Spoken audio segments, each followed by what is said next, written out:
Hi again, guys, and welcome to another replay cast, but this time we're gonna be doing things a little bit differently.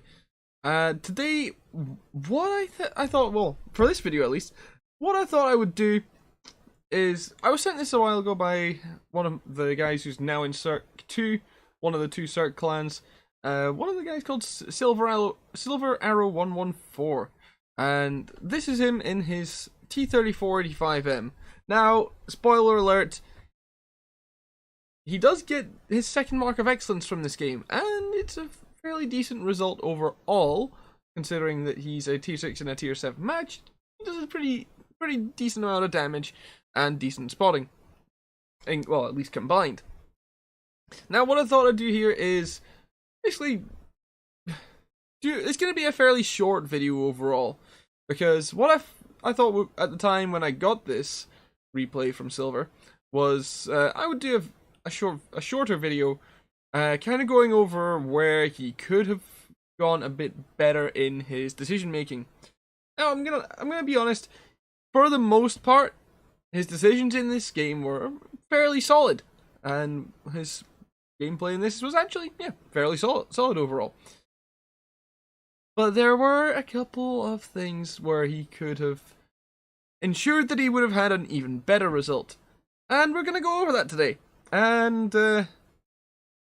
if you guys have seen the thumbnail already, there's a bit of foreshadowing there. So let's get going. So we're in a tier 7 match, 5-10 matchmaking on Fisherman's Bay North Spawn, which is the better of the two spawns. And when we get to a certain point, I'll actually stop the video for a second to just do a quick note on why. So he's going to the standard medium tank, light tank position in the middle by the bushes on the E5, E6 position. So he's platooned up with his friend in the Skoda T40. Skoda T40, of course, a bit quicker off the mark than the T-34-85M. But all in all, the T-34-85M is a better tank. So Silver's coming up to this line of bushes just here on the border between E5 and E6. Now, this is actually a good choice, because while there is a Type 62 in a position to spot from these bushes here, right next to his buddy in the Skoda T40, Silver's going to be actually a better spotter than him. Spoiler alert, because from this position, you can actually use these bushes, and these are actually safer bushes to use than the ones opposite, because for some reason, on this side, these bushes don't actually give you any camo rating. These ones do. I don't know why. I think it was a mistake on Wargaming's part, but hey, it is what it is. Let's move on. So he has spotted the 45 TP and the T29. Takes a shot at the 45 TP. Seems like neither the T29 or the 45 TP have the view range skills in order to spot him back. So he does take a couple of shots at the T29 and one at the 45. Second shot on the T29 misses. Takes another shot at the 45. Gets another shot in there after. Now he should be a bit further back here, but I think he's realized at this point that these guys don't have the viewing skills in order to counter spot him. Plus he's shooting through the tree in front of him. So he feels that, he should be able to use not only the bush in front of him, but the tree there for camo as well. So he's quickly having a peek to see if he can spot anyone through the next line of bushes. It does get kind of blocked by the friendly Nashorn there. And does get another spot on the T29 as the T29 moves into the city with the E2. And now he makes the decision to move forward and try and counter spot the enemy tanks on the other side of these bushes. And finds a good number of tanks. He finds the P43 BIS, the Type 64, the T71, and the Nashorn. And he did get splashed by artillery for just over 100 damage, which also takes out his driver and tracks him, but he quickly gets both of those back up and running and takes out the Nashorn. Racking up a decent amount of spotting here as well. Racked up just over 1,600 damage, now 1,800. And this is already a decent enough match for gun marks for this tank, to be honest. Already at 2,000 damage. So far, decision making is not too bad. He could probably have gotten another shot out of the Type 64 there. He could also if he was bit more on the ball with looking to see where the E2 was. He might have been able to squeeze a shot off at that guy as well, but alas, he does miss the chance at first. But luckily for Silver, the E2 decides, let's just go outside on in front of a T-34-85M. Meanwhile, Silver's buddy Lord Nith in the Skoda T40 has made the decision that he's going to go into the town. He could have taken a better route, actually, and Lord Nith could have actually saved a lot of those hit points. Instead of coming out this way like he did, or even this way, he could have just gone a bit further around there, still gotten a shot off at the E2, and just followed the heavies in, which would probably have saved him a good chunk of hit points there. But in the end, what's happened happened. Meanwhile, the Type 62 is also getting shots at the German Jumbo there. Meanwhile, Silver, checking around this corner, spots the Churchill 7, has APCR ready. Of course, he had it loaded for the E2. Starts taking shots at this Churchill. A couple of solid shots through the front with APCR. Gets himself up just over 2,500 damage. And starts trying to move it round against the Churchill, but unfortunately, Stuart Emil says no. And that was an ammo rack for 613 health. Although on this marker it said 587. That was actually a very high roll from the Stuart Emil. If it had not ammo racked him, then he would have survived with a little bit of health. But alas, he got a bit greedy there.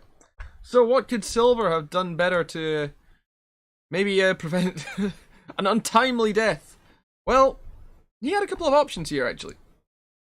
For a start, he could have actually moved round this way, because the T-29 wasn't really in a position to counter-spot him, neither was the T-34-85M. So he could have moved around this way and started using these bushes here, right here, on F6. I would go around there, but fortunately my camera's not letting me zoom out a bit. There we go. So he could have gone around, instead of going out this way, he could have come round back this way, stayed in cover of the bushes, then come back round to here. Because obviously you can see the T-34-85M is behind a building here, and so is the T-29. If he'd come around here, he would have been able to use this bush right on this side of this building here. This one right here, next to the tree. Could have spotted the Churchill, pulled back, taken a couple of shots, moved forward again. Done your standard double bushing tactic right there. And that would have definitely allowed him to farm this Churchill for the rest of his hit points through either spotting or damage or both. And then, obviously from there, he could have progressed further down this way, maybe gotten side shots on the T-29, or maybe gone around this side of this building here, using the ridgeline that's on this side of the road to protect him from the Stuart Emil, and start trying to go for a tracking shot on the T-34-85M, maybe catch him around the corner with the rear of the tank poking a bit further out this way, and then would have been able to farm him that way.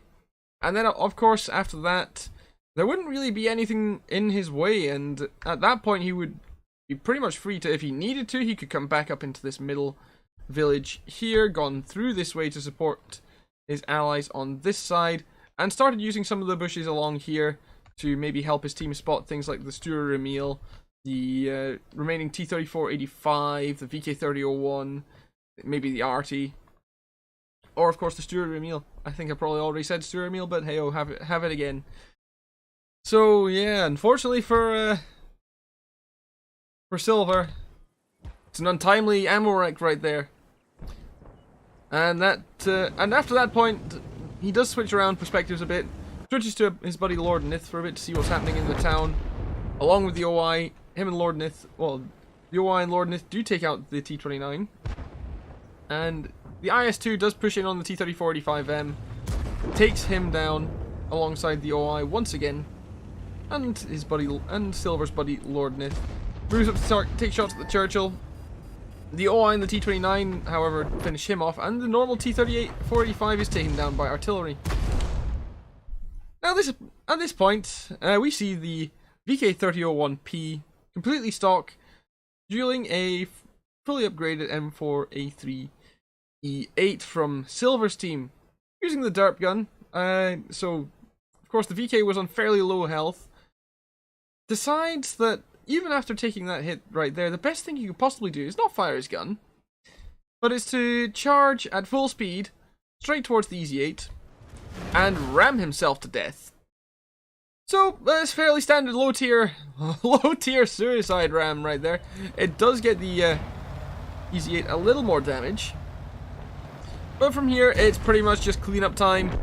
The rest of Silver's team finishes off the remaining tanks. The Easy 8 spots the Destroyer Emil, puts a penetrating shot into him, looks like, or it might have been the IS-2. Actually no, I think that was a penetrating shot, just a low roll, and then the IS-2 does get the killing blow after it seems like Lord Nith gets a shot in as well.